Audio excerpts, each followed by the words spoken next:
In this video, I'm going to show you how to delete any slide in PowerPoint presentation. So to delete any slide, select that and press delete key on keyboard. Like here are 4 slides. If you want to delete this one, select it and delete.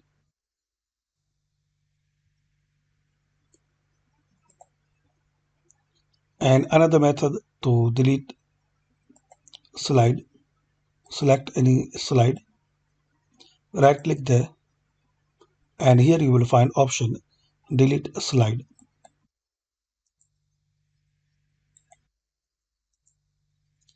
Like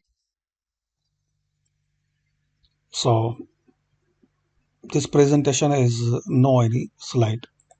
If you want to add, so again click on insert and new slide and select any template and theme for your slide like blank.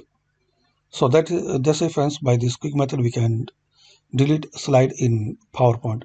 Thanks for watching.